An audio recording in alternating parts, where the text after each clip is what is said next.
Jangan lihat gaya rambutnya yang unik. Dia adalah pria bengis yang selalu membawa vodka ke sekolah. Meski sering dalam keadaan galau, dia adalah guru nomor 1 setiap kali ujian. Dia tidak pelit berbagi pengalaman belajarnya di depan kelas.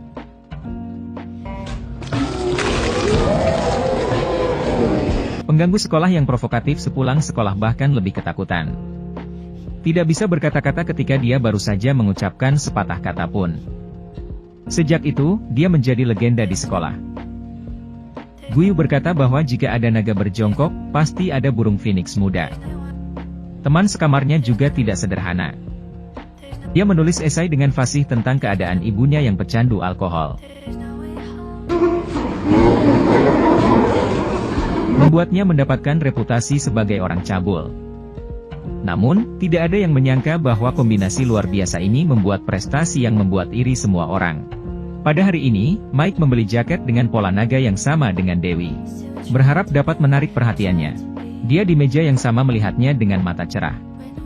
Langsung jatuh cinta dengan jaket yang sangat keren ini. Ini adalah pertama kalinya mereka berbicara. Tetapi Mike sedang dalam suasana hati yang sangat kesal saat ini.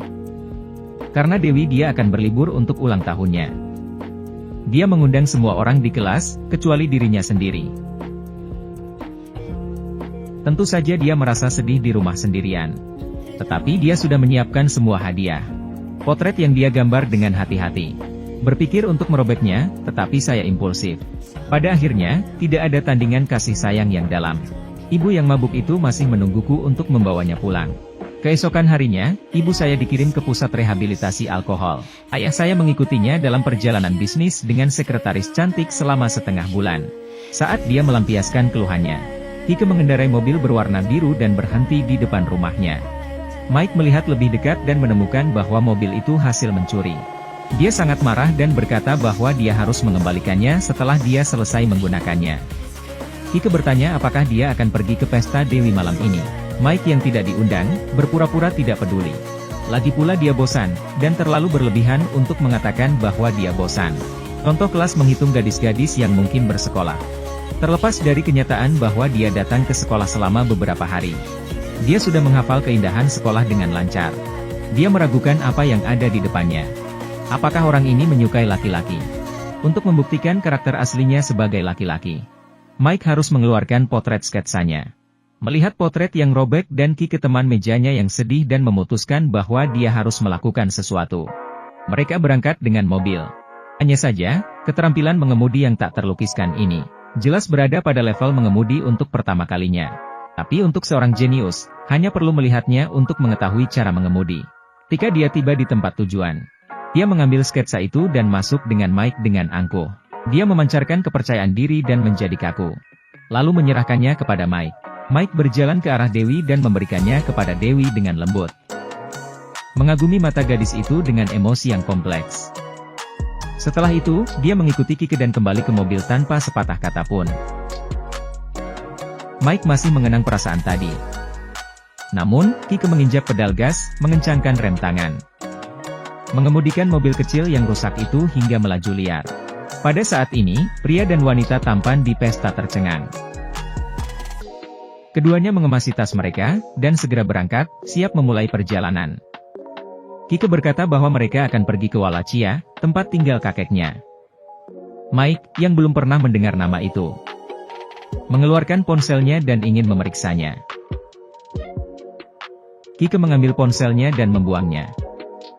Karena benda itu akan buat mereka menjadi sasaran. Tak mau kalah, Mike membuang vodka Kike, karena akan membuat mereka menabrak pohon. Tidak ada peta, tidak ada ponsel. Bocah 14 tahun yang pertama kali mengemudi di jalan raya. Dengan keterampilan mengemudi yang buruk, menyebabkan mobil di sebelahnya meneriakinya. Tapi Kike tidak takut. Kemudian gunakan selotip untuk membuat kumis dan janggut. Keduanya kembali menemukan pertigaan.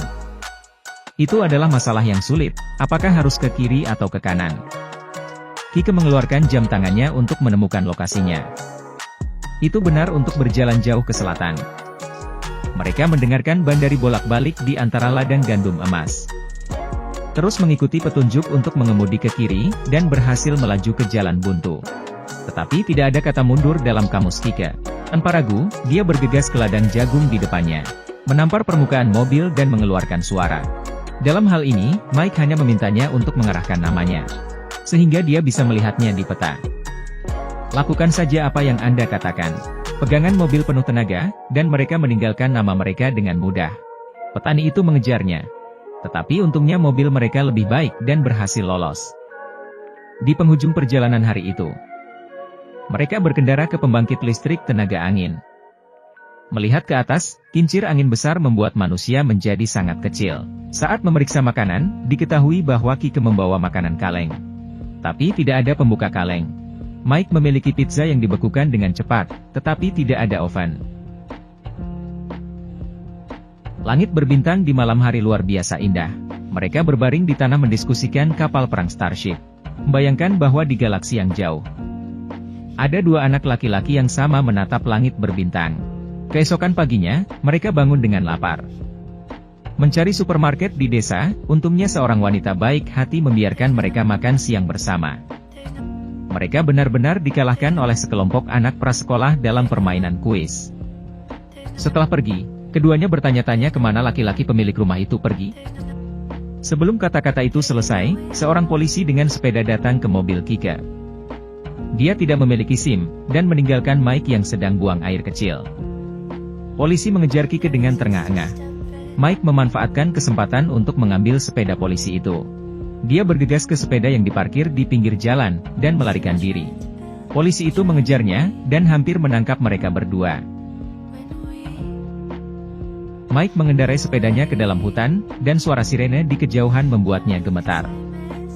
Dia tidak tahu apa yang terjadi dengan Kike. Dalam keputusasaan, dia hanya bisa tidur di hutan belantara. Suara di tengah malam sangat membuatnya takut sehingga dia tidak bisa tidur. Tidak mungkin bertemu di tempat yang hilang. Tampaknya tempat aman pertama di kincir angin besar, adalah satu-satunya jawaban yang layak. Mike berteriak keras, suaranya bergema di lapangan kosong, dan dia menunggu sampai senja. Akhirnya mobil Kike datang perlahan, dan dia berlari menuruni tangga dengan semangat.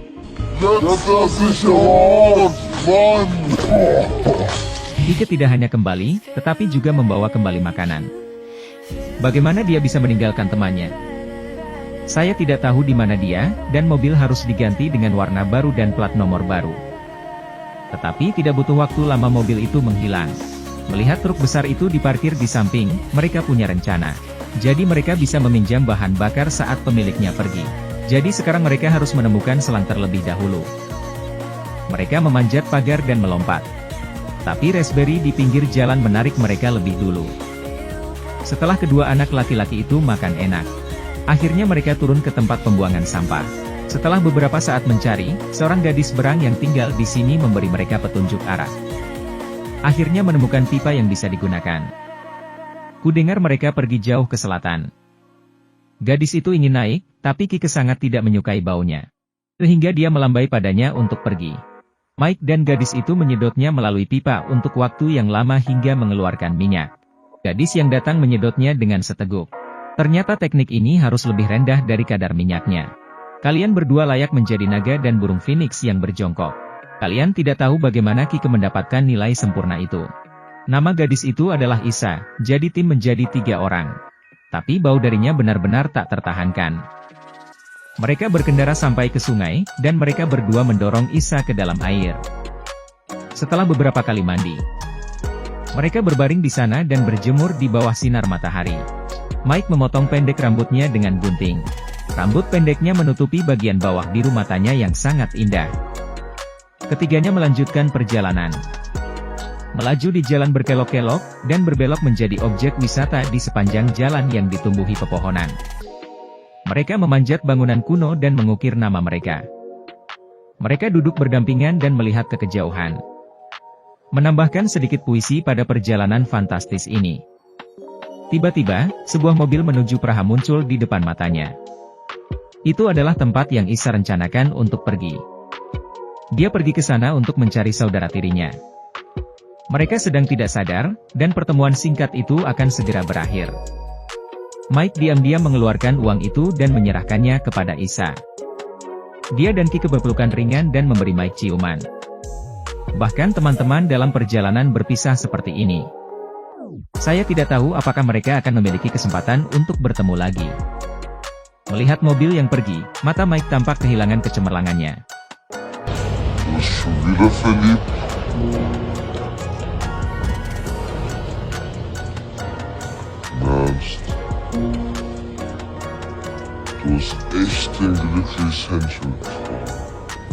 Tim 3 orang kembali menjadi 2 orang. Namun di beberapa titik, sejumlah besar mobil polisi muncul di belakangnya. Kike berbelok ke kanan dan memasuki hutan tanpa ragu-ragu. Setelah beberapa saat, sebuah jembatan kayu muncul di depannya.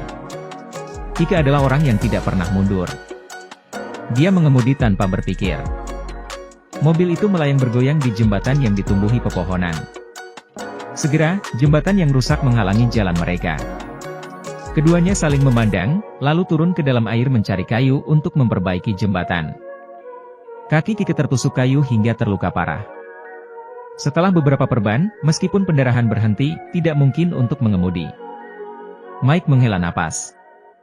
Ceritanya hanya bisa berakhir di sini. Nix aus. Du fährst.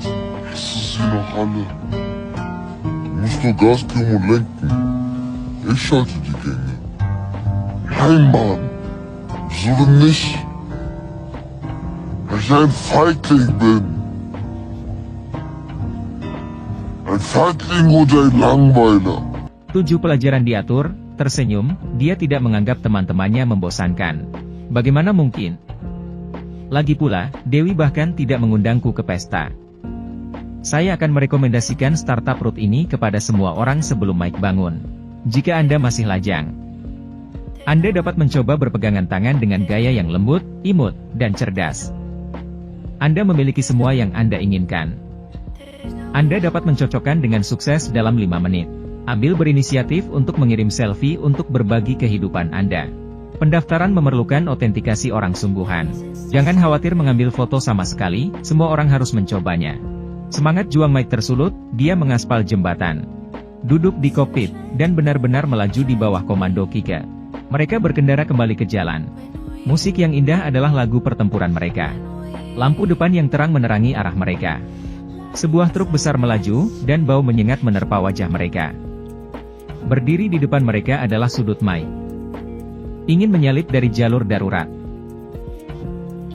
Tetapi mobil besar di depan masih mengubah arah dan menahan di depan mereka. Lalu berbaring miring dengan pusat gravitasi yang tidak stabil. Mike menginjak rem dan menyetir, tapi sudah terlambat.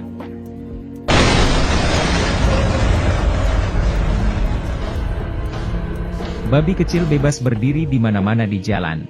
Duanya duduk di pinggir jalan dalam keadaan terluka.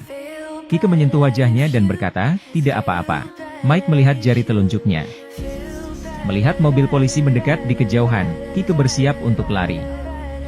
Dia tidak ingin dikurung di sekolah pemasyarakatan. Mike memanggil temannya dan melepas jaket keren itu. Kike mengenakan pakaian yang sudah lama didambakannya.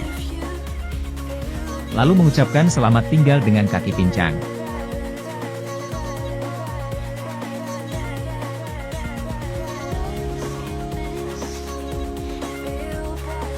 Berbaring di ranjang rumah sakit, Mike melihat keluar jendela dan berpikir tentang musim panas yang membosankan yang diselamatkan oleh teman-teman aneh.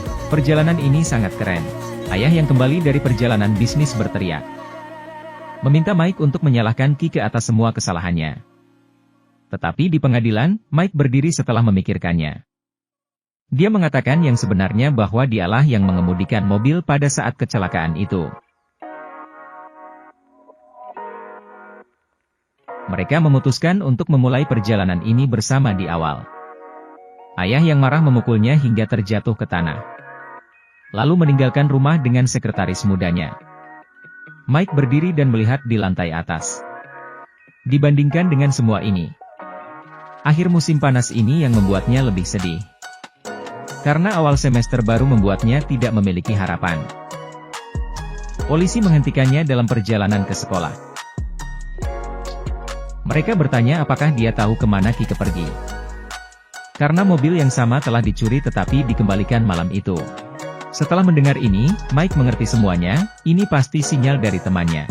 Mike yang turun dari mobil polisi menarik perhatian seluruh sekolah. Pada saat ini, temperamennya sangat berbeda.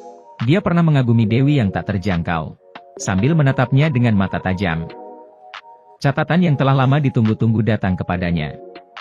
Tetapi jika ditempatkan sebelumnya, dia pasti akan melompat dengan gembira. Tapi sekarang dia tidak punya masalah. Karena dia hanya peduli pada Kike dan Isa yang tidak tahu di mana mereka saat ini. Dia sangat menantikan untuk bertemu mereka lagi. Tiba-tiba, dia memikirkan apa yang mereka katakan hari itu. Lass mal 50 Jahren genau hier wieder treffen. Am 28. Juli 2066. Egal was wir grad machen. Das ist blöd.